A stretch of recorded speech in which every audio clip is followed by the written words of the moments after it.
Lecture 10 is a chapter called Alpha Substitutions and Condensations. In this chapter, we're going to look at a new variety of carbon nucleophiles. And again, the point of using carbon nucleophiles is specifically to make carbon-carbon bonds. We've only learned a few other ways of making carbon-carbon bonds. It's probably a good idea to keep track of which ones are which. And again, making carbon-carbon bonds is going to allow us to make more complicated products from simpler reactants. So the focus of this chapter is what we call the alpha carbon. Generally speaking, the position adjacent to any functional group is referred to as the alpha position. The position adjacent to that would be called the beta position, et cetera, et cetera, et cetera. So in the event that we've got a carbonyl, what we're looking at here in the adjacent carbon is the alpha carbon. That's the alpha position. These are, again, a carbonyl group like acetone will often have two alpha positions. And what's interesting about the alpha carbon is that the hydrogens on them are unusually acidic. I'll be calling those alpha hydrogens. If I say an alpha hydrogen, I specifically mean a hydrogen on the alpha carbon. Don't confuse an alpha hydrogen on an alpha carbon for being a hydrogen on the carbonyl carbon. I would not call this an alpha hydrogen. I would call these alpha hydrogens. So the reason why these are unusually acidic hydrogen atoms is that their removal by a base generates a resonance stabilized anion. We call this an enolate. That word is related to enol. Remember, an enol is a alcohol that's on a double bonded carbon. So this looks a lot like an alcohol on a double bonded carbon, only it's been deprotonated. So instead of an enol, we call that an enolate. Well, an enolate is resonance stabilized by delocalizing the electrons off of the O to make a double bond, and then onto the carbon to make a C-. So this is what we call the enolate, and the fact that the negative charge is delocalized is what makes the alpha hydrogens particularly acidic. Notice that in the enolate, we have significant negative character on the alpha carbon, and that means that we can use that as a nucleophilic site. We can add an electrophile to the alpha carbon using this method. We're going to be doing this a lot. This is a template that we can follow for most of this chapter. We can add an enolate to some good electrophile. So something like a carbonyl, for example. If that enolate adds to the carbonyl carbon, the leaving group is going to be the pi electrons. Those are going to leave onto the oxygen to make us an O-. We therefore make a carbon-carbon bond between the alpha carbon of our carbonyl and the other carbonyl carbon, the carbonyl carbon of the electrophile. We can then protonate the O- to give us an alcohol. Notice that this would be called a beta hydroxy carbonyl because the hydroxy group is on what is now the beta carbon. The bond that we form in this reaction is between the alpha carbon and what eventually becomes a new beta carbon. We can add to a aldehyde or ketone and we'll get that beta hydroxy carbonyl group, or we can add to esters or acid chlorides, in which case we'll get a 1,3-diketone product. So remember that esters and acid chlorides were those special carbonyls that allowed two equivalents of nucleophile to add to them. So if we have an enolate, that could attack our carbonyl. Again, the leaving group are the pi electrons. They go onto the O. But remember, in the event of the esters or the acid chlorides, that tetrahedral intermediate that forms is unstable and it will collapse. These electrons will fall back down to make the C double bond O. But instead of kicking off our carbon, which we just made the bond to, we'll kick off the OR group, which is a much better leaving group. In the event of the acid or ester, the leaving group, the OR, in the event of the ester, or a chloride, for example, in an acid chloride, is a much better leaving group than the carbon nucleophile that we just added. So those electrons will come back down, kick off the leaving group, and we end up with a dicarbonyl, a 1,3-diketone product. This is, remember, related to tautomerization. In fact, from a ketone, if we remove the alpha hydrogen with the strong base, we get the enolate, like we've seen. But if we reprotonate the enolate from the enol form instead of the keto form, we end up with an enol. And remember, that is unstable. So, in fact, this tautomerization process between keto and enol involved an intermediate that we know as an enolate. We've actually seen this before. We've just not focused on using the enolate as a reactant. That can happen in basic conditions where the strong base removes the alpha hydrogen first, or it can happen in acid where we first protonate the carbonyl, generate a resonance structure in which there's a positive charge on our carbonyl carbon, and then a weaker base like water can remove that alpha hydrogen because we have an easy recipient for that pair of electrons. That carbon with the positive charge is very willing to accept the electrons from these hydrogen, and therefore we only need a weak base in order to liberate those electrons. So keto-enol tautomerization can occur in acid and base, and we can generate an enolate in acid or base. In acid, it's a protonated form, but it's functionally the same as the enolate. There are stereochemical and regiochemical considerations to take into account when you're looking at removing enolizable hydrogens, alpha hydrogens.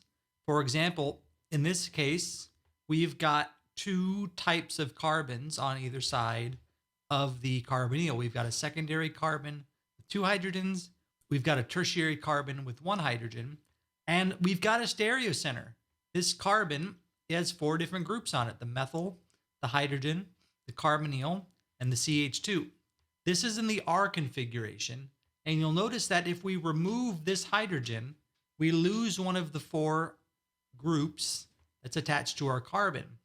If we look at the enol, for example, you'll note that the carbon that was the stereocenter is now sp2 and planar and has no stereocenter. And if we reprotonate that, we could end up with an S configuration or an R configuration. Basically, if we start with an R configuration, in the presence of base, we should expect that hydrogen to be removed. We go through a planar enol achiral intermediate, and then when we reprotonate the alpha hydrogen, we could add the hydrogen from the top or from the bottom and get either configuration. Now, we could also, of course, form the enolate from the other side, removing one of the secondary hydrogens instead of the tertiary hydrogens. Generally speaking, more substituted alpha carbons will bear more acidic hydrogens. There are, of course, other kinds of exceptions where we might have more resonance stabilization from one side than the other, but all things equal, the more substituted alpha carbon will bear more acidic hydrogens. So if we have a secondary versus a tertiary, it will be the tertiary hydrogen that's more likely to get removed. Why is that? It's actually because of the stability of the resulting double bond in the enol or the enolate. Notice that in this case, we have a tetrasubstituted double bond. We have 1, 2, 3, 4 groups on our double bond that are not hydrogens. If we were to remove one of the secondary hydrogens, we would have the enolate on the left side of the carbonyl. That double bond would only be tri-substituted. We've got a hydrogen there. And remember that more substituted double bonds are more stable. That's where Zaitsev's rule came from. So more substituted alpha carbons will bear more acidic hydrogens, will be more likely to form an enol from that side. And any stereochemistry that's associated with alpha carbons is usually poorly retained. It's very difficult to keep an R configuration or an S configuration at an alpha carbon because it is very easily enolizable. This brings us to a side note that I want to cover that we call kinetic versus thermodynamic control. Here we have a asymmetric carbonyl on which we could form two different enolates. We could remove the tertiary hydrogen to form the tertiary anion, or we could remove the secondary hydrogen to form the secondary anion. The base that I'm using in this case is NaNH2. Notice that the tertiary anion is less stable than the secondary anion. So we could imagine this first step, the removal of that hydrogen happening slower at the tertiary site and faster at the secondary site.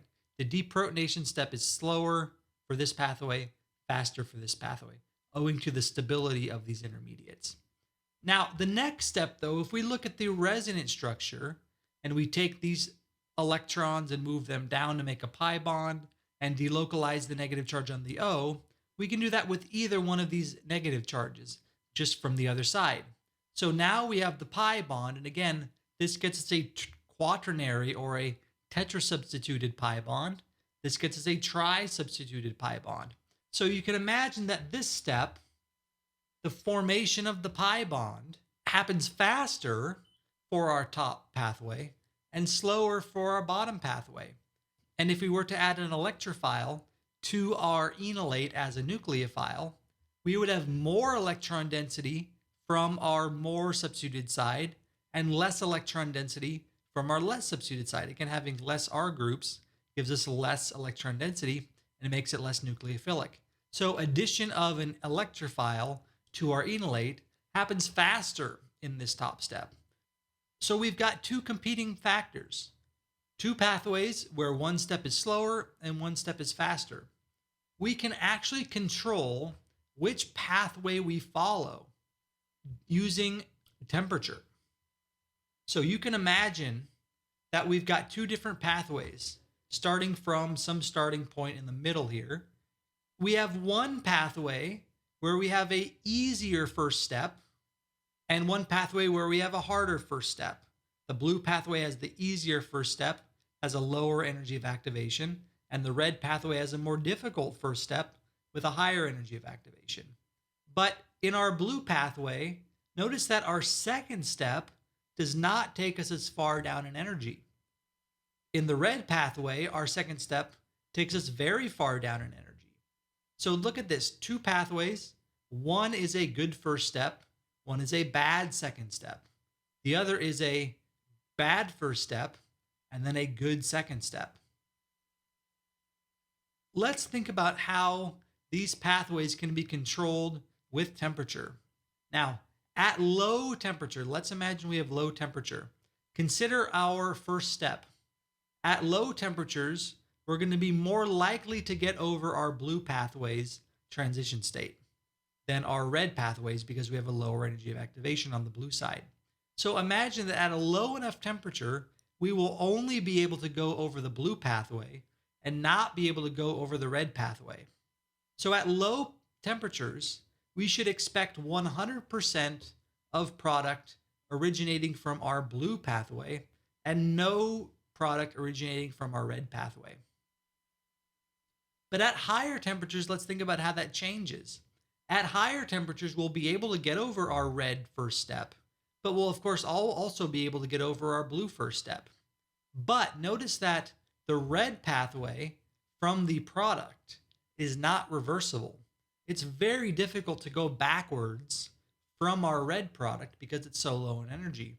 But at high temperatures, at say a high enough temperature, our blue pathway will be reversible. So at high temperatures, we can go both directions, but eventually our blue pathway will be reversible and our red pathway will not. So at high temp, we'll always end up stuck down at our low energy product. At low temperatures, we will never be able to access the red product, and so we'll only get our blue product. We call the blue pathway the kinetic product or the kinetic pathway, and we say that that is governed by kinetic control, that the pathway is based on how quickly the products are formed. The red pathway we call the thermodynamic pathway, and we call the product the thermodynamic product, and we say that that pathway is governed by thermodynamic control, meaning that we form the product based on how stable it is, and we can access that product using heat. So let's take this analogy and apply it to what we've just seen. Our first pathway on top here has a bad first step, a slow first step, but a fast second step. That is the thermodynamic pathway, and so we would call this the thermodynamic product.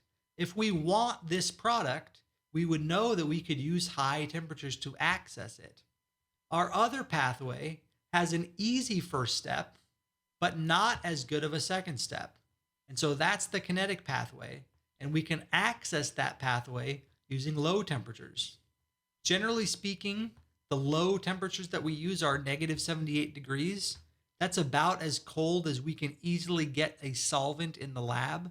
Acetone freezes at negative 78 degrees. So a lot of times what we'll do is we'll make an acetone bath and we'll cool that bath down to negative 78 degrees and put our reaction vessel inside that bath. So that way our low temperatures will be about negative 78 degrees. Under other conditions, usually room temp or warmer, say 18 to 25 degrees Celsius, the thermodynamic pathway predominates. So that means that if no temperature conditions are given, and you assume therefore that it's being done at room temp, you can assume that the thermodynamic pathway will predominate and our enolate will be placed on the more substituted carbon. On the other hand, if you are given cold temperatures, if it just says cold or negative 78 degrees, you know that we are going under kinetic control. We'll add our enolate to the less substituted side. So again, let me review. Bad first step, good second step gives us the thermodynamic pathway. That's what we saw here. Bad first step, good second step is a thermodynamic pathway and is governed by temperatures. Good first step, but bad second step. Again, this is not as nucleophilic a site as this one. So our second step is slower. That's our kinetic pathway, governed by low temperatures. Good first step, bad second step does not get us as stable of a product. In first semester, I showed you an interesting example of a chiral molecule called thalidomide. And we mentioned that thalidomide has two forms. The S form causes limb deformities, and the R form is a sedative drug. It's an antiemetic, keeps you from throwing up. And with the story behind thalidomide was that pregnant women were dosed with thalidomide because it was an effective sedative drug. It cured morning sickness. But because there was the S form that came along with the R form, it also ended up causing limb deformities. And I said that there was an interesting structural feature about thalidomide that caused the R form to convert into the S form, such that when you dosed pure R, you still got limb deformities. The R form was converting into the S form in the body. And so there was no way around thalidomide causing these limb deformities. Well, now we can see that the structural feature of thalidomide is that the stereocenter is an alpha carbon. It's alpha to this amido carbonyl. And that means that if you have an R version of thalidomide in your body, that might be the sedative drug and won't cause limb deformities. But if that tautomerizes to the enol, you lose the identity of that stereocenter. And then if it retautomerizes, it can tautomerize into the R form and the S form. And since there's no real preference, the R form is just as stable as the S form. There's no reason why it wouldn't be here. That means that you're going to get 50-50. Half the time that you form an enol, you'll get S, and half the time you form an enol, you'll get R. So that is the origin of thalidomide's infuriating chemistry, is that our stereocenter is on an alpha carbon and therefore is poorly retained in one form over the other. So let's see how we can use these enolate nucleophiles as nucleophiles with electrophilic reaction partners. We can do what we call an alkylation, meaning adding an alkyl group to the alpha carbon once we have removed an alpha hydrogen from that position. Removing an alpha hydrogen from our alpha carbon gets us our enolate. If we introduce our enolate to an alkyl halide, for example, we can do an SN2 reaction. The carbon would attack the carbon with the leaving group, displace the leaving group, and make our carbon-carbon bond. Now, because that negative charge on the carbon is resonance stabilized to the oxygen, that means that there's also significant negative charge character on the O, which means that we could also alkylate from the O position and get the oxygen attacking the carbon, displacing the leaving group, and we make the oxygen carbon bond. We call this C alkylation versus O alkylation. And generally speaking, you can get 50-50 mixtures. Now, this specifically says that C alkylation is more common and O alkylation is less common. But it turns out that you can use a different type of base to control which of these products predominates. If you use an oxygen base, like OR minus, like methoxide or ethoxide, then the enol form of the anion predominates and you end up getting more O alkylation. If you use an N minus base, the keto form of the anion predominates, this one right here, and you end up getting more C alkylation. The reason for that is that starting with a higher energy base allows us to access more of the keto form of our enol, meaning that if we have a higher energy system to begin with, we'll get more negative character on the carbon. If we have a lower energy system to begin with, we'll have less access to our C minus, and we'll be left with more access to the O minus. So if you want to do an alkylation, be aware that you can control whether you get C alkylation or O alkylation. Use an alkoxide base, an O minus base for O alkylation, and use an N minus base for C alkylation. Notice that in this pathway, since we were doing addition of an electrophile to our alpha carbon, I used an N minus base. That allowed more C minus resonance structure than O minus resonance structure. That gave us more reactivity at our alpha carbon than our oxygen. Now, in the case of O alkylation, the O minus is not very nucleophilic.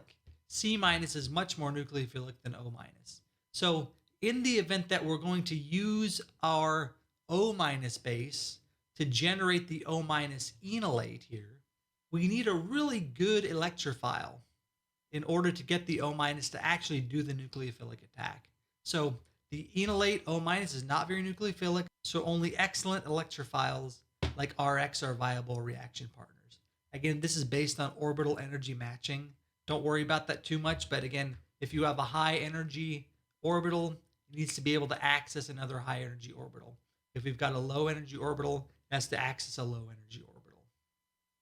We can also do halogenation to the alpha site of a carbonyl. So we can do alkylation and we can do halogenation. Here's the mechanism for base catalyzed alpha halogenation of a ketone.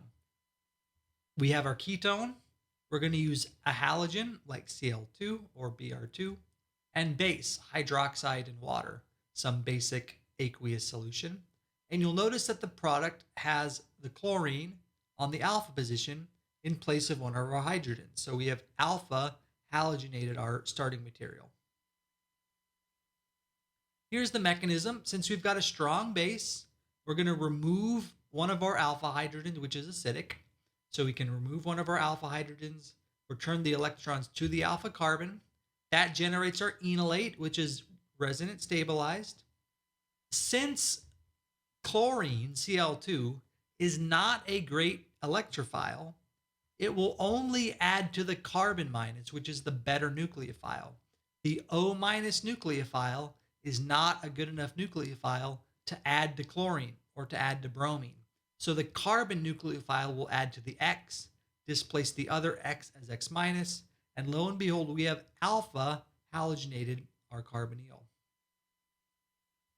Now there's a problem with base catalyzed alpha halogenation. And here's the problem. You get multiple alpha halogenations. For example, notice that once we have an X on our alpha carbon, it means that removal of any subsequent hydrogens gets progressively easier. If we remove this hydrogen with base again, notice that the C minus is more stable because the fact that the X is there now. That X can remove more electron density from the carbon than the hydrogen could originally. What that means is that you get the same effect as we saw with Friedel-Crafts alkylation, is that some reactants will get multiply halogenated and some reactants will not react at all because we'll run out of halogen before they can get halogenated. So we could take a brominated ketone. If there's still base present, remove another hydrogen, get us a more stabilized negative charge that can add to a bromine again, and now we have a dibrominated product.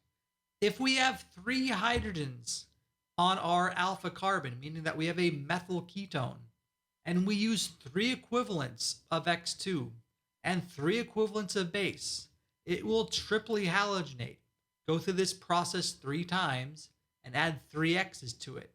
If we have more base around, that base will then, instead of removing an alpha hydrogen, it will attack our carbonyl, displace the electrons onto the O. That gets us a tetrahedral intermediate again, and that will collapse. Now, when it collapses, we'll regenerate the carbonyl, but instead of kicking off the hydroxide, which just came on, it'll actually kick off the CX3. So why in the world would CX3 be a better leaving group than our OH? Remember, O minus is better than C minus. Well, it's because we have 3 X's on our carbon. And so that C minus is very, very stable because of the 3 X's on it.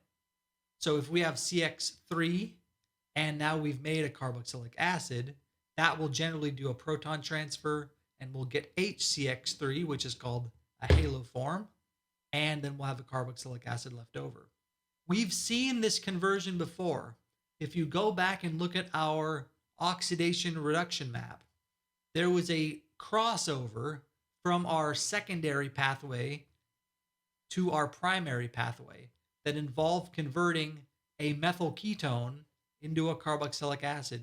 Go see if you can find that. I tell you that the reactants are Cl2 and base. And I say that if there's a methyl group, if R is a methyl group, then Cl2 and base will convert that methyl group into CX3 and then CX3 into the carboxylic acid. This is called the haloform reaction because we make a haloform. This would be called chloroform if it's HCCl3. It would be called bromoform if it's HCBr3. Under acidic conditions, this does not happen.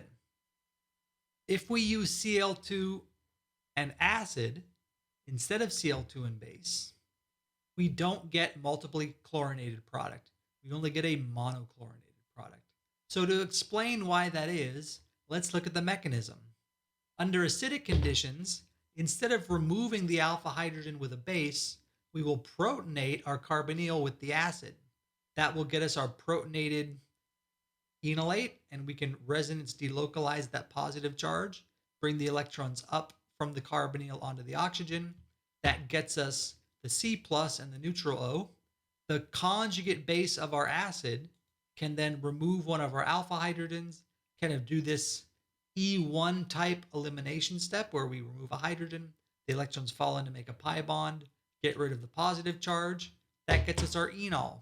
What happens then is the electrons will come down off the oxygen, regenerate our carbonyl, and push off the pi electrons as a nucleophile. Those electrons in the pi bond will add to a chlorine, displace a chloride. That'll get us our alpha chlorine intermediate, and again, a resonance stabilized carbonyl positive charge. Our chloride can remove the electrons from the hydrogen, get us back to our carbonyl, and lo and behold, we have alpha chlorinated our product. Now notice that we don't have the same problem that we had when we had base, because we don't have a negative charge ever on our alpha site. At no point in this mechanism do we end up with an intermediate that is stabilized by the chlorine. That chlorine is basically, or that site where the chlorine would end up, is basically non-participant in this reaction. In fact, you can even make the argument that this intermediate is unstabilized, is destabilized by this chlorine. That chlorine pulls electron density away from its carbon, which puts a partial positive charge next to a full positive charge. That's bad, which means that if anything, the chlorinated product will not want to go through subsequent reactions. The unchlorinated product will react faster than the chlorinated product because in the chlorinated pathway, there's a very unstable intermediate. So we've got alkylation that we can do at the more substituted site using thermodynamic control, less substituted site using kinetic control. We can do alkylation at the O site using an O- base, or alkylation at the C site using an R- base. And we can do halogenation at the alpha site using base, in which case we get overhalogenation, multiple halogenations, or we can do it under acidic conditions where we only get monohalogenation. Let's look at a couple more reactions. Here's a special one called the aldol condensation. This is actually the same template that I showed you before at the beginning of the chapter, where we're going to take a alpha carbon and use it as a nucleophile to attack an electrophile that is a carbonyl. That gets us a bond between the alpha carbon of our carbonyl and the carbonyl carbon of the electrophile. We now have an alpha beta bond. That's the electrophilic carbon becomes the beta carbon. Now, that we said is a beta hydroxy carbonyl. And it turns out that under heat and acid or base, you can eliminate or dehydrate that alcohol. If you remove another alpha hydrogen and kick off the adjacent OH, we can do an elimination that gets us an alpha beta unsaturated carbonyl.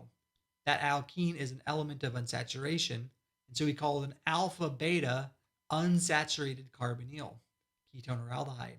That's also particularly stable because notice that we have a conjugated system. This alkene is conjugated with the pi bond of the carbonyl, which means that these electrons can be delocalized throughout our conjugated system.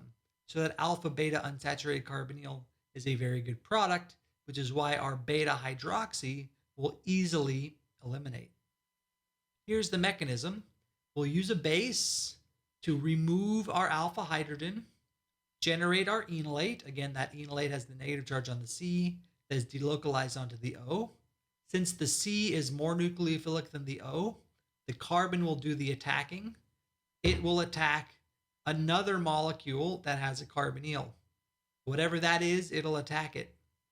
We can make that alpha beta bond right here, kick the electrons up onto the O to make the O-, which we can then protonate from our solvent, or since we have base, that'll normally be something like sodium hydroxide dissolved in water, and we get what we call the aldol product.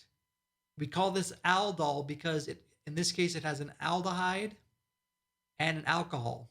It's a beta hydroxy aldehyde. Notice that this happens in acid or base. This mechanism, we're using base to remove our alpha hydrogen first.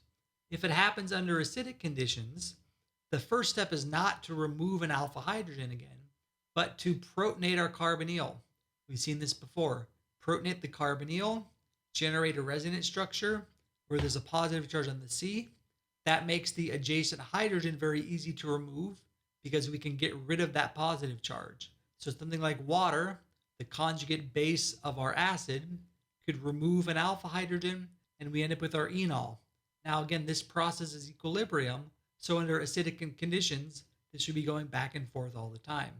But from our enol, the electrons can come back down off of the oxygen, reform the carbonyl, and push the pi electrons out to attack our protonated carbonyl as our electrophile.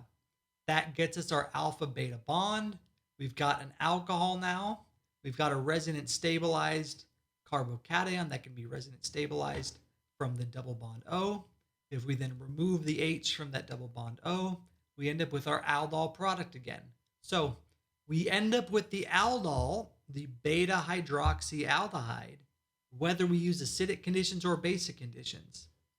Then, if we add heat, we remove another alpha hydrogen, That gets us a resonance stabilized enolate. Here they're not showing the resonance structure, but from that we can make our pi bond.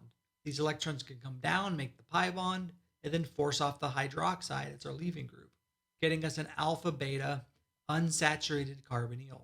That again is a conjugated system. So two things to think about. First of all, why do we lose hydroxide? We've spent most of organic chemistry thinking about hydroxide as being a bad leaving group. Hydroxide's a good base. It wants to react. It's a good nucleophile. It wants to donate its electrons. So if it's a strong base and a good nucleophile, why are we allowed to imagine that OH coming off as a leaving group? There are two reasons. First of all, we're surrounded by hydroxide. We are in very basic conditions. So kicking off a hydroxide is not so bad because we're already floating around in thousands and thousands and thousands of hydroxide molecules. Secondly, our product is unusually stable. Remember that conjugated systems are unusually stable. So if our reward is getting a nice stable conjugated product, we can tolerate that by kicking off a poorer leaving group. So this is an aldol condensation. It involves reacting an aldehyde or a ketone with another aldehyde or ketone. Here's a ketone or aldehyde in black, reacting with the ketone or aldehyde in green. And the product of the aldol condensation is the alpha beta unsaturated ketone or aldehyde. You could also form the aldol product. The thing is that if you make the aldol and you want to keep the aldol, you have to be very careful about not getting your temperatures too high. If there's too much heat in your system, it will do the dehydration. There's a cousin of the aldol reaction that we call a crossed aldol condensation. What we mean is that the enolate of a ketone or an aldehyde adds to a carbonyl group of a different ketone or aldehyde, the result being a crossed aldol product. So for example, if we've got ethanal and propanal, a 2-carbon aldehyde and a 3-carbon aldehyde, we can get 4 different products. We could get ethanal as our nucleophile, adding to propanal as our electrophile. We could get propanal as our nucleophile, adding to ethanal as our electrophile. We could get 2 ethanals adding to each other, ethanal nucleophile adding to an ethanal electrophile, or we could get propanal adding to each other, propanal nucleophile adding to a propanal electrophile.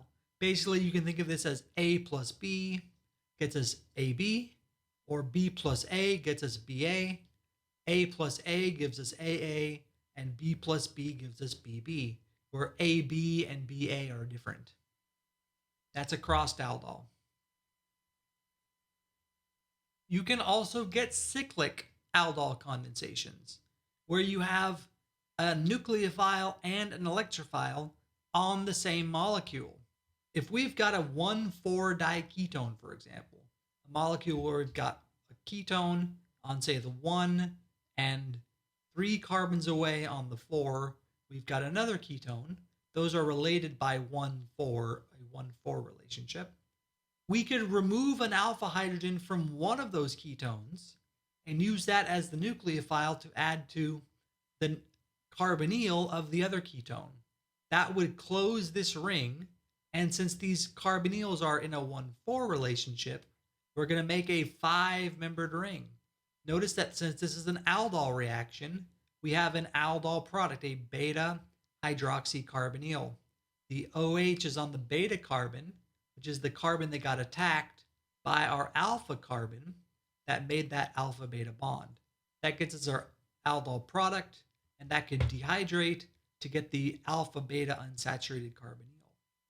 This is likely to occur if you can make a 5-membered ring from a 1,4-diketone, or if you make a 6-membered ring from a 1,5-diketone. Ring size is important. 5 and 6-membered rings have ideal bond angles. 4-membered rings are too strained. Basically, 3 and 4-membered rings are too difficult to form because one end of the chain can't reach the other end of the chain. The chain is too short to make a 3 or 4 membered ring. If we try to make a ring larger than 6, a 7-membered ring or an 8-membered ring, usually then our groups, our nucleophile and our electrophile, are too far away from each other and they're not likely to find each other in solution. So we call this an aldol cyclization or a cyclic aldol. Here's an interesting example. Here's 2,7-octane dione. It's an 8-carbon chain, 1, 2, 3, 4, 5, 6, 7, 8, with 2 ketones on the 2 and the 7. So it's a 2,7-octane dione.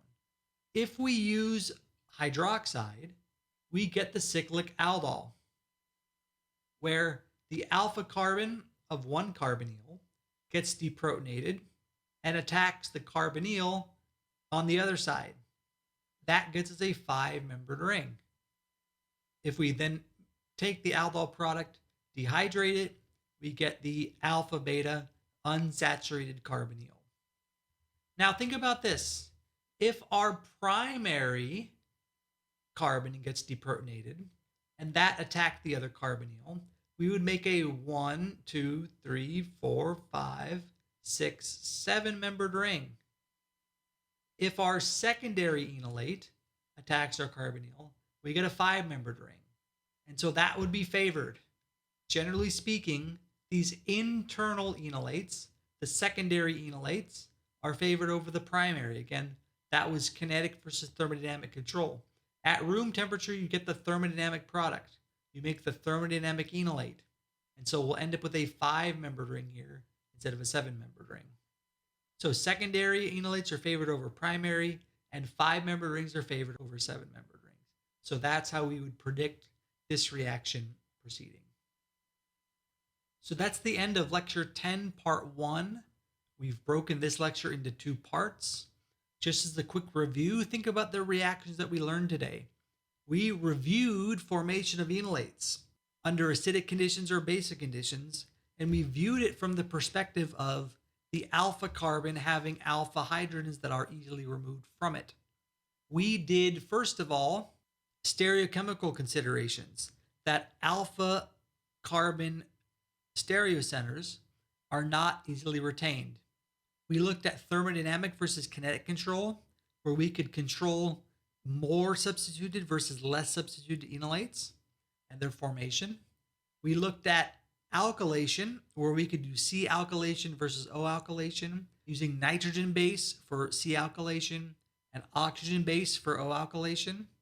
We also saw doing halogenation at the alpha site under basic conditions where we get multiple halogenation, or under acidic conditions where we get monohalogenation. Then we did the aldol condensation, which was a ketone or an aldehyde adding to a ketone or an aldehyde via their enolates. That got us initially a beta hydroxycarbonyl, and that could form an alpha beta unsaturated carbonyl. We looked at cyclic aldols, where one end of a linear chain attacks the other end of a linear chain in an aldol mechanism, and that closes a ring. That will happen in 5-membered and 6-membered rings. We also saw crossed aldols, where one species of aldehyde and ketone adds to a different species of aldehyde or ketone. And in that case, we get a mixed product, AA, AB, BA, or BB. So we'll continue with part 2 on Monday.